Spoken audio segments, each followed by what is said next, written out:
You're listening to The KYLO Show, the podcast where we talk about how to keep your love on no matter what and why whole healthy families are going to save the world. And it starts right now.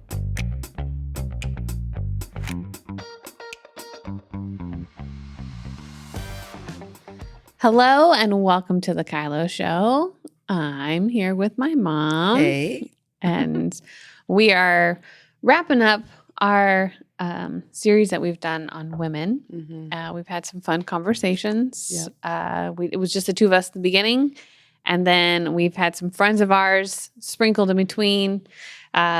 Just wonderful women that are leading and being moms and wives and sisters. And so we just wanted to put them on display and for you to get to know them a little bit. And what's fun is that you have a ladies group. Yes. So you kind of pulled from that a little bit. Yeah.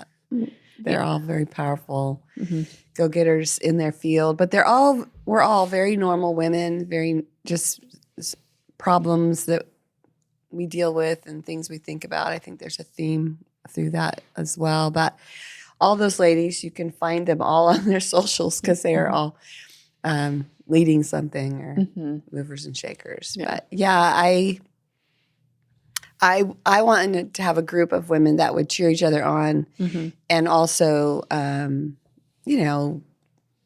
correct and have hard conversations. It takes time, and I think we're talking about women. To have friends and sisters and moms in your life, you have to really cultivate it and put it in your busy schedule to make it authentic. Otherwise, it's just surface. How's the kids? How's, in the passing. Yeah, and then if you want to go deeper, you're going to have to invest. You said that you were looking for apostolic leaders in different expressions. And so we have that, Ruthie is a fashion blogger. Yep. And she's Ruthie Ridley. Been very successful and she's been really open about her faith and what she believes and standing for that. So it's been fun to see throughout the years. Becky Johnson's the executive pastor at Jesus Culture. So she's leaning in and she's out and speaking and traveling and stuff like that. Super responsible. And Deborah is very much a businesswoman in that she's got multiple businesses and they are just carrying that kingdom culture with finance and vision and helping people dream very big. Prophetic. Yeah. She's very prophetic. And then Rochelle is, she's like this mighty little general. Yeah. This woman is, she's in the trenches just because she's in the city in some of the roughest situations, but she does not back down or cower, as you've heard. Yeah. She is very brave, very courageous. Yeah. And, she's a radical worship leader as well.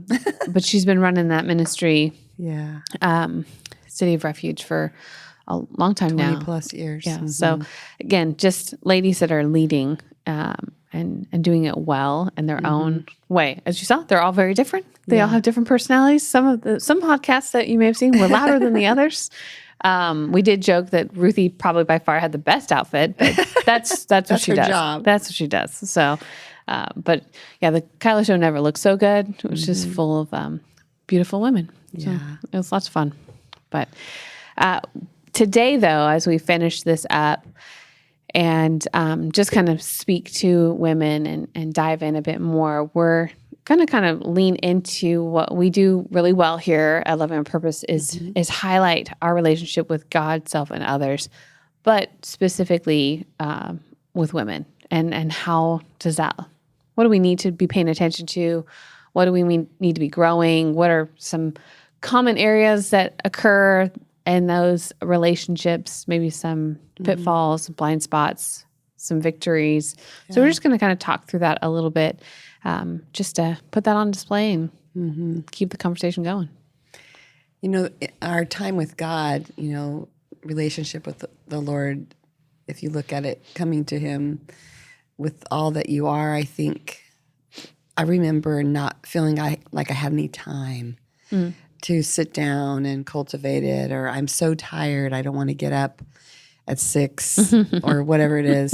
Especially if the kids didn't wake up at 6 in that season. If I didn't make their lunches and lay their clothes out the night before, hardly ever happened, And so, I don't think it's the quantity of time.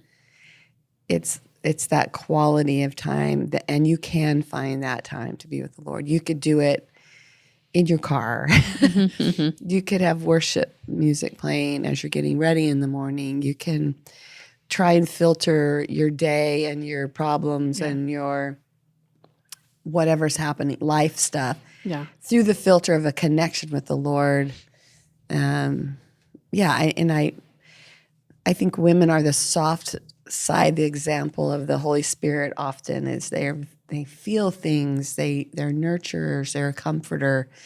And so when you have a whole list of things to do, you might not feel very comforting to fire off instructions. So, but if you kind of ground yourself first before you start your day, or at some point in your day, you can bring that softer comfort side. Yeah. Well, I think it's so crucial for us to be really confident in our identity in the Lord. Yeah. Because if I'm sure in Him, then I get to bring that assurance of who I am and what I carry to all the other places. Right. But if I'm off on who I am, then I look for comparison. Then I look for finding something somewhere else, which I think the women I meet with often, probably the biggest thing that they run into is that the Lord is no longer the source of their identity, but it becomes their children. Okay, or it becomes their spouse. And so I need a supernatural father to know who I am. But when I fill it with an earthly being, it never goes well. And so then I lack my ability to actually accomplish my assignment, to chase after what I'm meant to give away, or even see from who I am in my relationship with myself. So learning to figure out how to nurture this relationship, like you're saying, whether it's in the morning or in the car. And I think that ideally it's sitting down with a cup of coffee and there's music playing in the KYLO back, devotional. Kim's got us going. She's doing a great job singing. And then I'm just reading that powerful scripture and Psalms or Proverbs. That's not normally how my morning starts. My morning starts with the dog licking my face because she's an aggressive toddler puppy. And then a child comes in or something, or I sleep because I'm tired.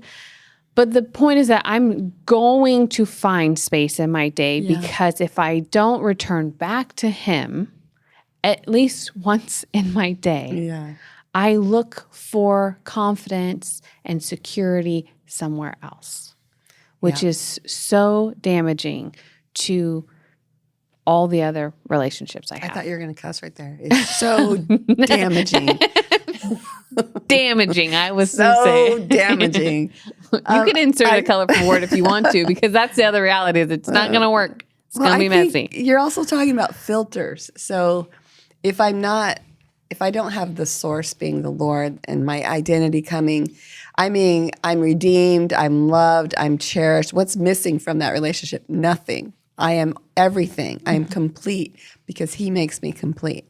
But if I don't have that filter, I'm going to filter my day through all these other things, my husband, my job, my children. And then it goes into all the things that I'm not doing right. You know, I'm also a Mimi. You know, I'm a grandma. So there's all these roles I play. Yeah. And I can get my identity through that filter, which is flawed.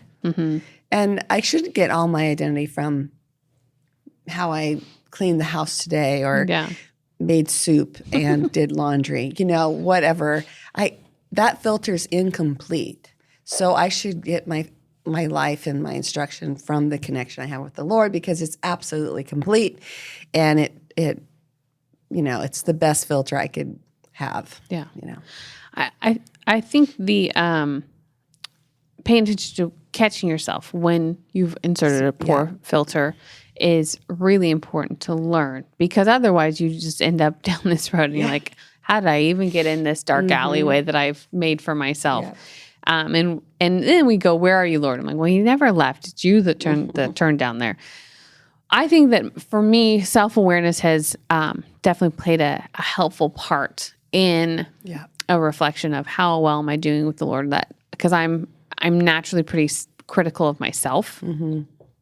And so when I live in this spin out zone and I can't find any good and I can't find any joy and any hope and it's quiet, then that's a good indicator, oh, the Lord's probably pretty quiet right now. Because I'm just filling it with my own noise. And it gets dangerous. So for me, I think self-awareness and that journey of self-awareness has created a really great, almost like a governor, like, oh, I hit this point. Like, oh, I need to turn around. I need to go back. I need to slow down. This is not good.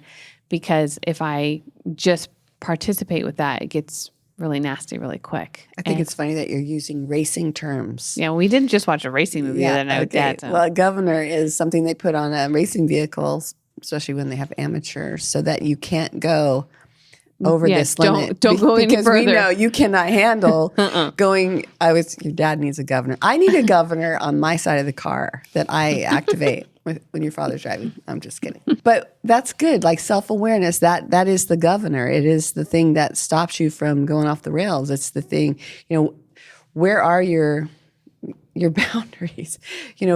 So how do you get self-aware?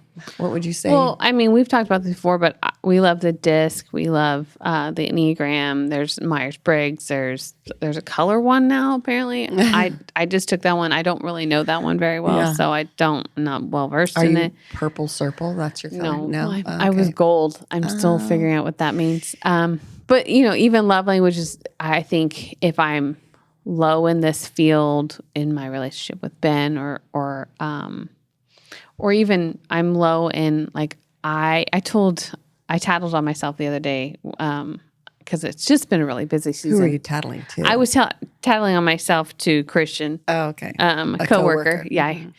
Here we were meeting and I was just talking about like it's been a crazy season of going to the gym. I feel like I'm going to the gym for just leveling up and my speaking engagement, different things going on and what I'm leading. And I love it. Really grateful for it. I said yes to the Lord in it. And I'm loving the journey, but I'm kind of tired and I'm sore. And I said, it was a really sad moment because I found myself reading the Bible because I had to prepare for a message. I wasn't reading the Bible to fill my spirit. Yeah. And it was a pretty big shock to my face. Like, why are you even doing this? And I was like, oh man, I need to stop because this is not why I go read the word. I can't go there to hope to manufacture something. Yeah. God's goodness, he shows up, all those things I'm so grateful for. But I need to be really full, especially with the level of outgo that I've got going on. And so this has been a really interesting little season for me because I've been bulking up in other areas that I haven't in like this before. And I've just been really grateful for just God's heart to show up for me. Yeah. And just so that when I do a good job of that, the criticalness quiets the shaming of my body or the constant dissatisfaction I have of I could be better, I should do this, I should do that. Like even that criticalness kind of quiets. Not that there's not room for growth. I'm not saying that, and there's lots of room for all of that. And I want health in all those areas. My marriage with my kids, my closest friends. But it's just funny when you are off with the Lord. Yeah. And how quickly I feel like women are searching for the perfect moment to spend with the Lord that may never come. Yeah. And so it would be so much wiser for you to just go pursue and make it happen rather than look for the perfect moment. That's right. Slow it down enough so that you can just find a couple moments.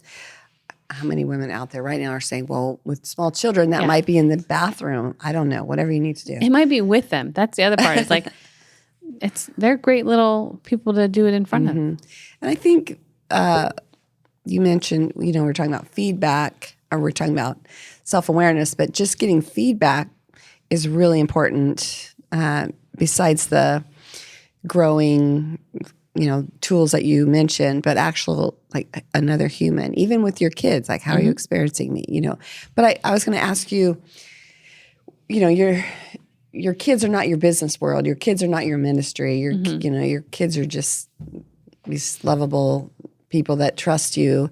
So how do you create a culture of feedback at home where you trust each other and you're not hurt every time someone goes, can I tell you something or whatever? I think the culture of feedback and self-awareness is not normal in homes. It's not normal in business either very much. You have to create it. So how would you create a culture of feedback in a home with kids? I think a husband, of course. Yeah, I mean, being aligned with the Father, and I'm doing a good job there, and I'm doing a good job with myself, which means when I do get feedback, I'm not shaming myself into my failures, that I see feedback as a potential for growth. I have to be able to have a value for feedback to create a culture for feedback.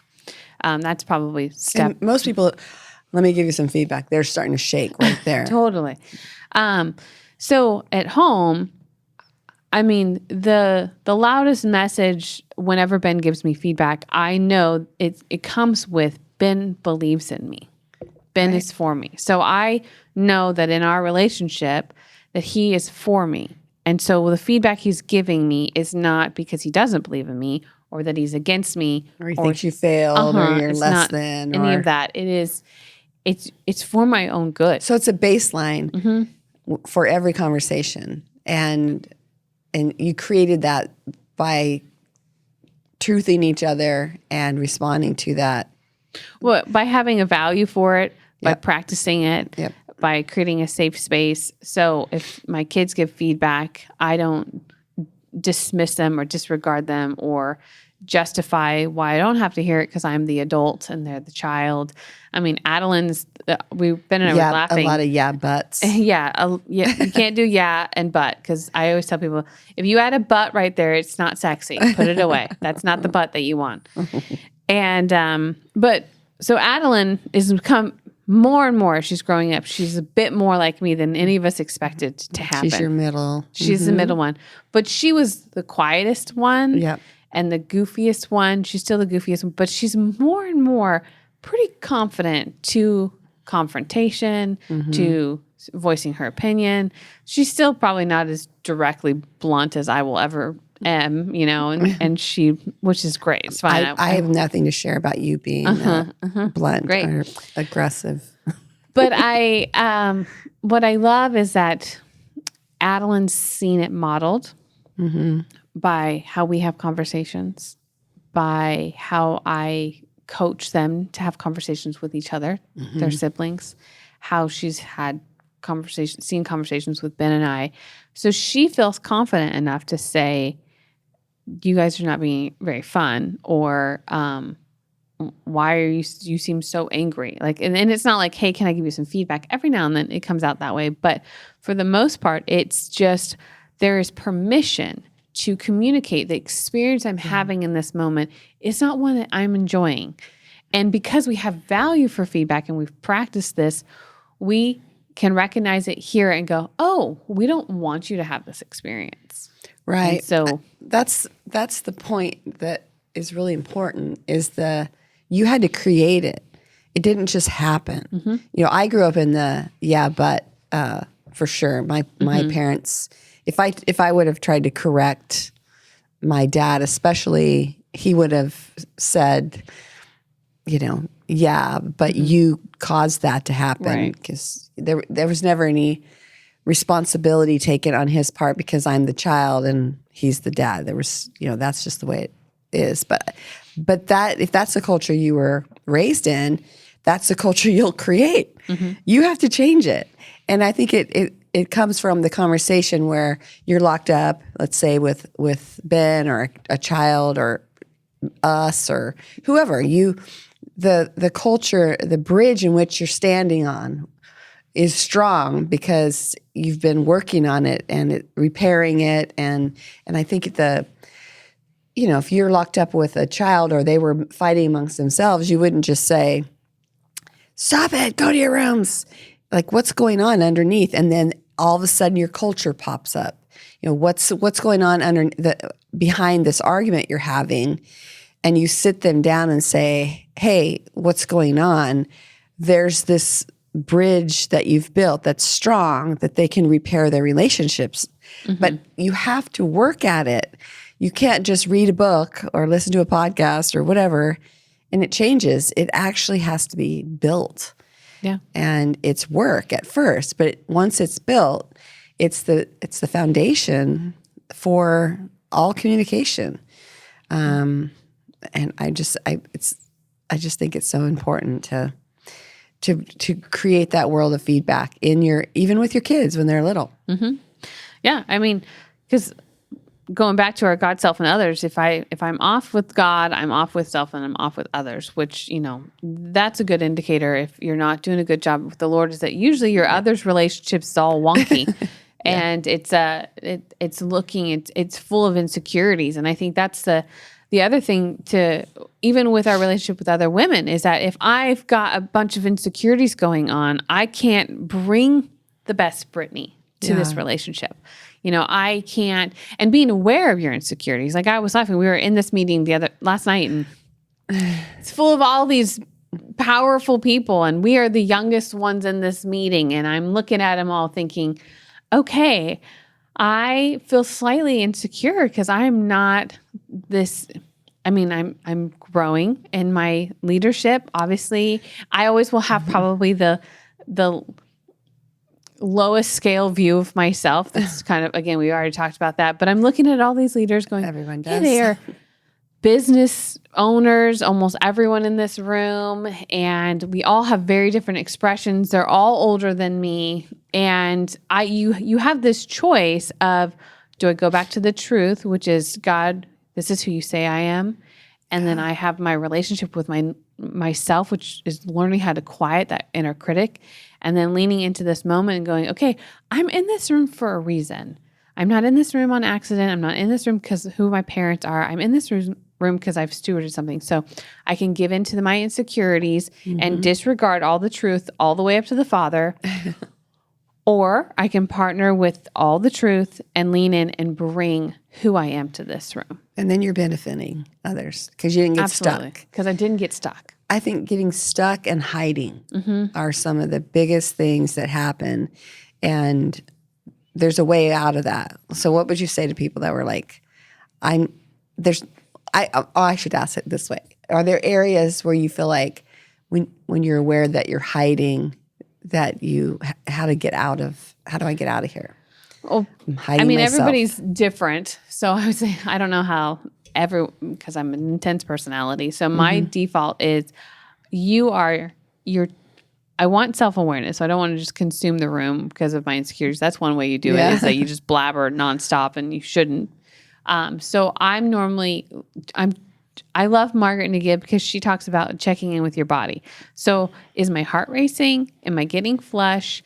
Do I feel this butterflies in my chest type of experience? If any of those are yes, that's usually an indicator that I'm partnering with some kind of fear. So listening to your body, that's good. And then I go, okay, who do you want to be in this group, Brittney? Do you want to be absent? Do you want to be silent? Do you want to, because all these people have a separate relationship with you, so they know you as this. And if you're not going to show up like that at this table, then you're letting this win. So for me, it's just leaning in, being aware. I'm going to speak that has value because of what I have to say is valuable. I'm going to pay attention to my body. I'm not going to cower. So again, I think the first step is going back to all the truth that I know, and then coming back and saying, what are you going to do? And if my body's giving me these triggers, I usually lean in, and the best way that I know how to confront it is to just do something. And so then I just start having conversations, and usually it all fades away, and I go back to, oh, that's right. That's why I'm in this room. Yeah. There's the gal that used to run Google. She wrote a book called Lean In, actually. Sandberg, I think is her last name. Anyway, the idea of showing up at a table full of men too was in her book. She talked about that. But I do think we both have a personality of we'll lean into our problem, we'll push forward and not shrink back, let's take the land. That's we have no us. problem with that. Yes, but even in that confidence, there's a fear of saying something wrong, doing something wrong, being perceived a certain way. And those are all the enemy's tactics to silence you. Mm-hmm. When you're cultivating those kind of thoughts, you're not yourself. And the benefit that you provide isn't showing up because those are indications like, I'm going to have to do something to get out of here. Yeah. I mean, we all have insecurities. None of those we're not free of that. It's what we do with those insecurities. And we all have an invitation to have a relationship with the Lord that influences our relationship with ourselves and with others. And it's completely up to us if we choose to nurture that relationship with the Lord. Mm-hmm. And I don't know how to express enough how important it is that you do nurture that relationship. Mm-hmm. Because if he's not the one that's filling you up, something else will. Yeah. And it will never be enough. And you'll always fall short. And then you'll just live out of those insecurities. Yeah. So staying connected to the Father is only going to help yourself and others and the relationships you have with other women and creating mm-hmm. sisters and those covenant relationships, like the ladies talked about on the other podcast, just it's so valuable.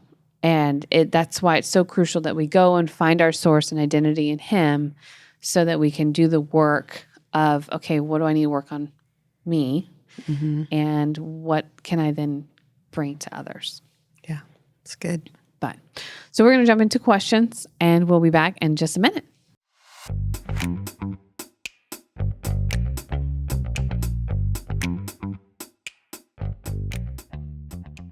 All right, well, we're going to jump into questions now. But just know that the ladies are concluding our journey here and we're going to hand it over to the men. And so if you have any questions for the guys or questions around men or men, I would encourage you to ask questions. We get lots of questions from ladies, which I'm not mad about. But men, if you want to lean in and press in and just have some great questions answered by the greats, because that's all we got around here is great men, that's coming up next. So make sure you DM us on Instagram, Danny Silk, Loving on Purpose, or you can message me, Brittney Serpell, Loving on Purpose, and we'll get your questions onto the show. So with that, we will jump into the first couple questions we've got here. I will read it to you and we'll go from there. If you're an influencer on social media, specifically influencing women, what is your responsibility when it comes to the message you're sending about what it means to be a successful woman? Yeah. It's just a weird world on mm-hmm. social media. It's the word influencer is even strange because just because you don't have a job of influencing people doesn't mean you're not an influencer in your life and others around you. So anyways, we're all influencers. You don't get off the hook because you're getting paid for it. Or you only have a couple hundred versus thousands. I think social media in general, no matter what platform you're on, can be a place where you just show up as having it all together. Now, I do think there are some really funny people out there that give us examples of real life. Like I think you and we mentioned it on the last show, but we saw that meme that said, "So you're a working mom, Brittney. Oh, you're a working mom," but we don't ever say you're a working dad. Yeah. Yes, we all work, but I think we have a tendency to go, everything's all great over here. But the opposite, when you say what kind of responsibility do you have, I wouldn't think it would be healthy to go the other way where I just sit and tell you all of my woes and all the things I struggle with on my social media as well. So what's the responsibility? I think live authentically. Mm-hmm. Before there was social media, that's how you knew who someone was. They were the same people at work as they were at home. And if you would go to their house, and they would be completely different people, like mean and sort of aggressive or snippy, or if you're a woman, you're griping all the time, or a man is just disengaged, or both parties could be doing those things. And then at work, they're happy. It's like, something's wrong here. But I think social media does this. Everything's right all the time. And so the responsibility, it's a long answer, is be yourself no matter where you are. Yeah. And create a community of people that will tell you when you're not being yourself. Sure. Yeah, I find this question, it makes me giggle because, guys, I'm so beyond normal and kind of boring. That's how I feel about my life. That it's not very exciting, but I'm happy. I'm happy to share my life and the victories because I want to influence people. I wouldn't say it's just targeted specifically to women, but I know we're talking about women here. But I want to give courage away always. I want people to find courage in how I'm communicating. I want people to find courage in the stories that I tell. I want you to find courage to lean back in for your marriage. I want you to find hope. You know, Ben and I talk about you bring the problems, we'll bring the hope, and that's how we want to live. Yeah. And so, social media is a way that we've been able to expand in the world to see us.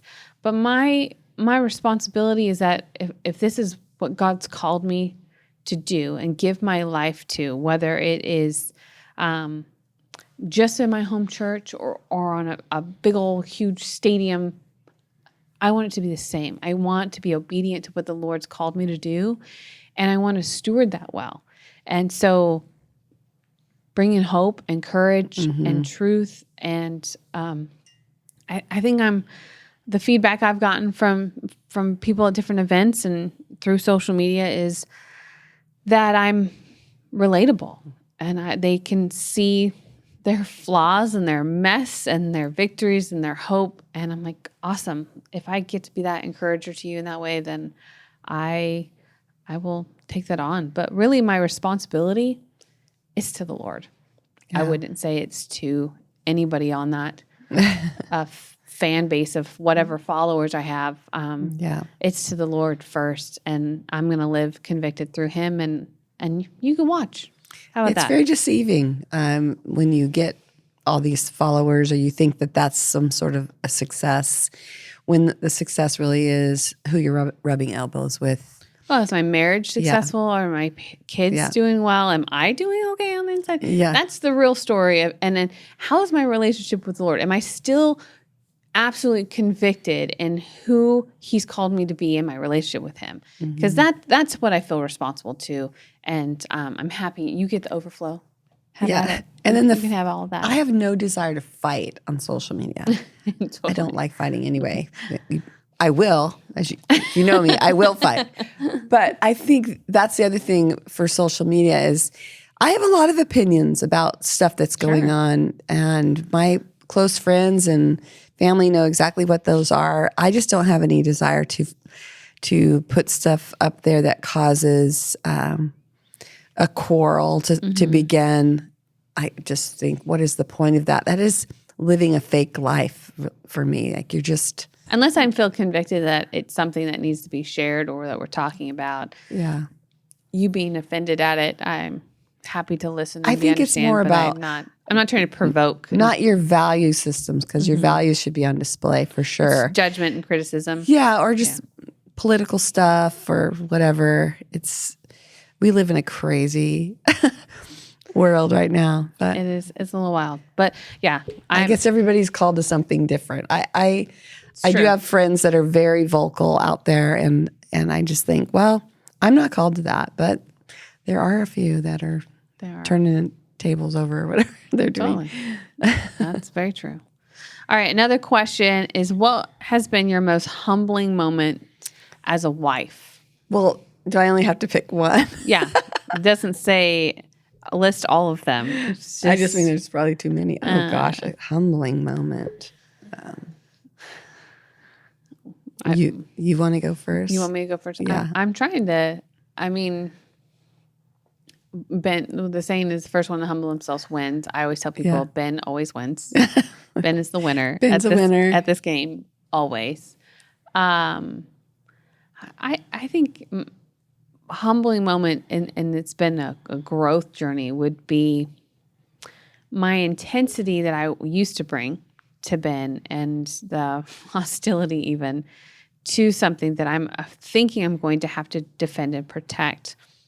I have learned over these 20 years this month that it is not necessary. And so anytime I bring that and I forget, I don't need that with him. He is not going to take me to the mat and be aggressive or mean. So the fear and anxiety that I might be having, and I put that on display, is unnecessary. So that's been probably the biggest thing that I've learned and worked on in our marriage is I don't have to get angry. I don't have to get mean. I don't have to get overly intense like I used to in the early days.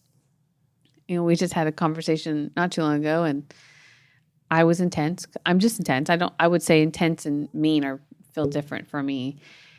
But it was so mild compared to Brittney 15 years ago, you know? And so that's been my journey of trying to humble myself and get back to this place of Ben is tender and he loves me and he's for me and he's not ever going to try and be mean and hurtful. So I don't need to bring that level of defense and intensity.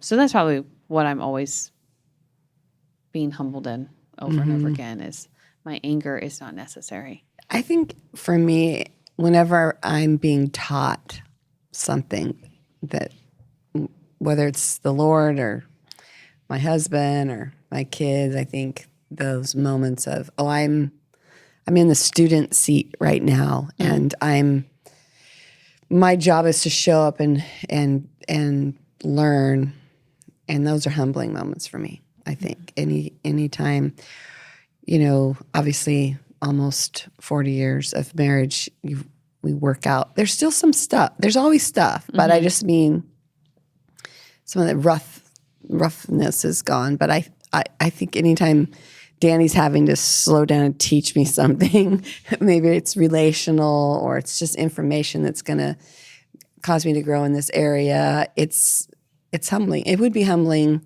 if a friend was doing that, or you, or my sons, or whatever. But I think as a wife, probably that's been very constant in my life is, okay, we are here for each other to help each other grow, and so I'm coming in.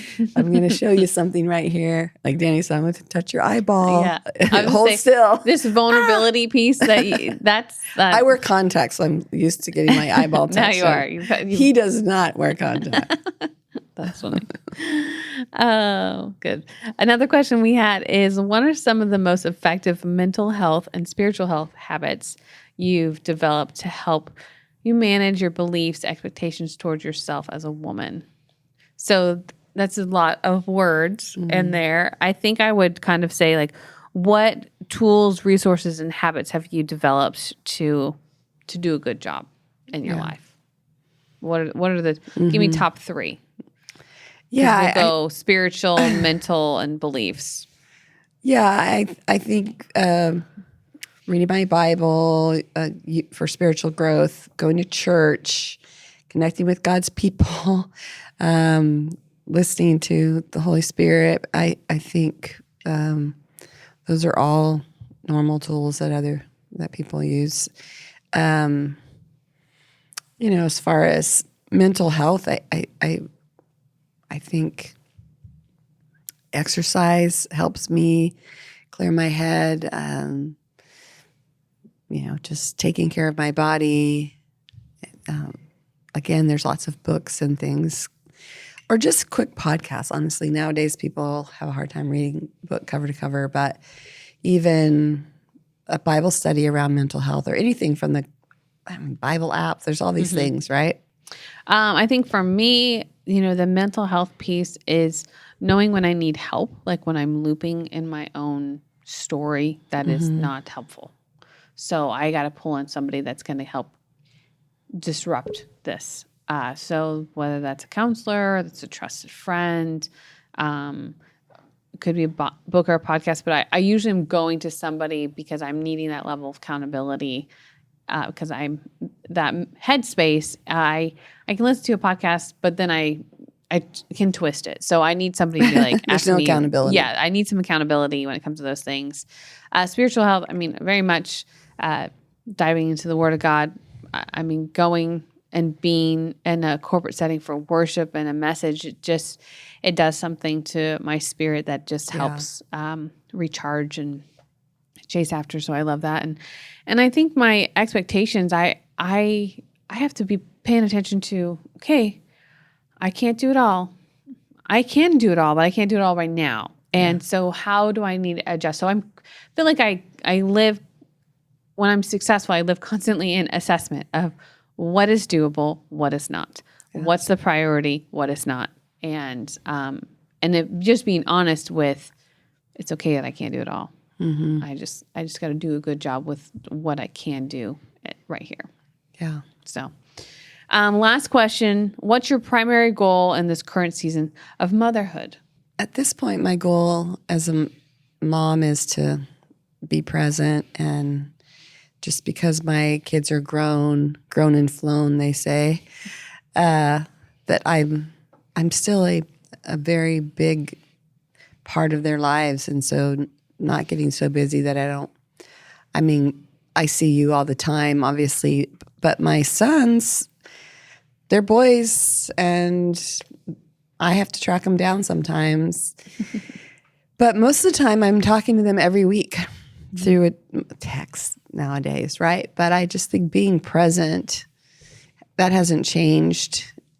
You feel a little powerless as an adult parent sometimes because you can't jump in there and, back when they wanted to quit the soccer team, you're like, okay, let's stay in there for another 6 months or something. But when they want to quit their jobs or they want to, those are big swings that I don't have any say over. Mm-hmm. And so just accepting that, I think, is part of motherhood for me. Like, I'm going to be accepting whatever you're doing right now because I can't change it. So I could be really upset about it, throw a fit and yell at you or something, as if that would work. It would not.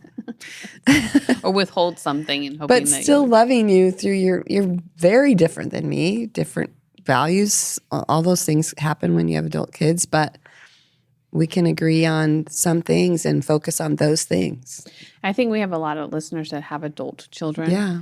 And the fear and anxiety of watching them struggle or make poor decisions sometimes has provoked them to jumping in, and then it causes friction and then distance, which is the last thing. Right. That any you can't help anyone from a distance very well. Yeah. So your biggest goal would be prioritizing that connection piece is kind of for sure. Like, how do I hold on to my side of the relationship? And vice versa, they're holding on to their side as well. But and I'm not saying my adult children are always making mistakes. That's not what I'm saying. I'm just saying that I have no say over how they spend their day, who they're with, how they spend their money, and their success looks different for them. Like the things that maybe I wanted them to do when they were young and they're not doing those things. Let it go. Like, what are they doing? Let it go. Yes, sing that song for me. That's it. That's good. I mean, my goal would be similar in that I'm trying to do the best I can to staying connected as we are in teen and preteen season. We launched one out, and so we got one foot in adult parenting. You're still in charge of her, though. Or I'm not in charge, but I mean, she's still baby. She's still new to the adult. She's in an adult world. Yep. She's in the adult world, living somewhere else. Definitely not in charge of her, but she is. Everything's new, so we got that going for us, and that she hasn't built up her confidence in being an adult. So she's like, how do I log into the bank? And we're still learning all sorts of things. The other two at home, I think the thing that Ben and I keep talking about is